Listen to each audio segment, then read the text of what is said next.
Hello everybody, nice to meet you. Our little of God, Acts chapter 27, let's read it together. When it was decided that we would sail for Italy, 4 and some other prisoners were handed over to a centurion named Julius, who belonged to imperial regiment.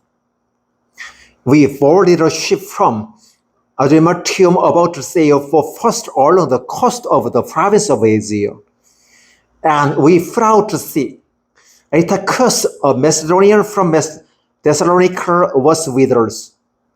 The next day we rented Sidon and Julius, in kindness to Paul, allowed him to go his friends so they might provide for his needs.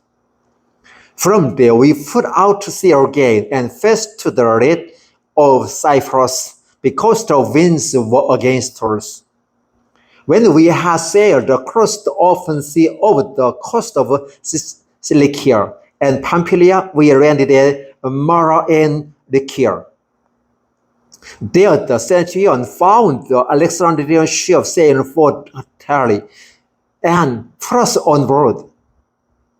We made slow, had away for many days, and had difficulty arriving off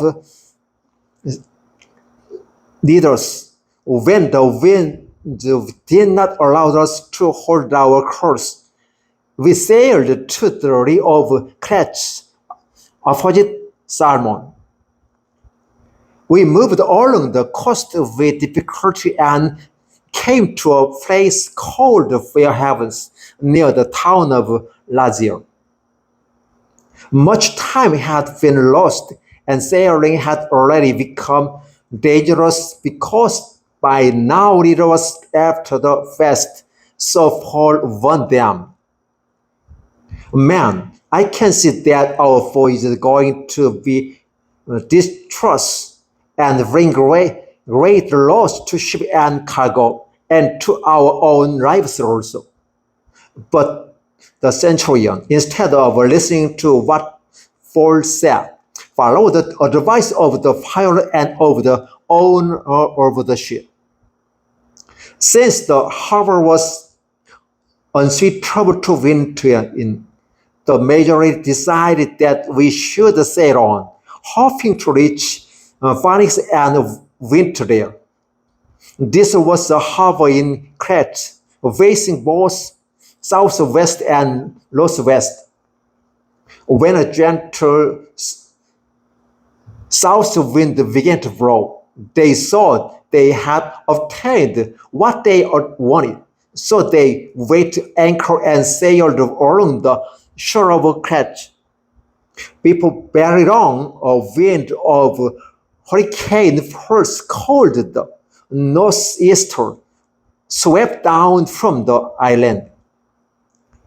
The ship was caught by the storm and could not head into the wind, so we gave way to it and were driven along. As we passed to the lee of a small island called Cauda, we were hardly able to make the lifeboat secure. When the man had hoisted it aboard, they fixed the ropes under the ship itself to hold it together, fearing that they would run around on the sandbars of Cytis. They lowered the sea anchor and let the ship be driven along. We took such a violent veering from the storm. The next day they began to throw the cargo overboard. On the third day they threw the ship's tackles overboard with their own hands. When little sun was stars appeared to many days and the storm continued raging, we finally gave up all hope of being saved. After the man had gone a long time without food, Paul stood up before them and said, "Man, you should have taken my advice not to sail from Crete. Then you would have spared yourselves this damage and loss. But now I urge you to keep up your courage, because not one of you will be lost, only she will be destroyed." Last night, an angel of the God who I am served, stood beside me and said, do not be afraid, Paul. You must stand trial before Caesar, and God has graciously given you the lives all of who sail with you. To keep up your courage, man, I have faith in God that it will happen just as He told me. Nevertheless, we must run around on some island. On the 14th night, we were still being driven across the Adriatic Sea. When about midnight, the sailors sensed they were approaching land. They took soundings and found that the water was 120 feet deep.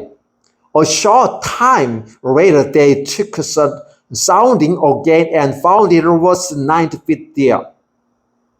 Fearing that we would be dashed against the rocks, they dropped for anchor from the stern and prayed for daylight. In an attempt to escape from the ship, the sailors let the lifeboat down into the sea, pretending they were going to row some anchor from the bow. Then Paul said to the centurion and the soldiers, unless this man stay with the ship, you cannot be saved. So the soldiers cut the ropes that hold the lifeboat and let it pull away. Just before dawn, Paul urged that all to it. For the last 14 days, he said, you have been a constant sustenance and have gone without food.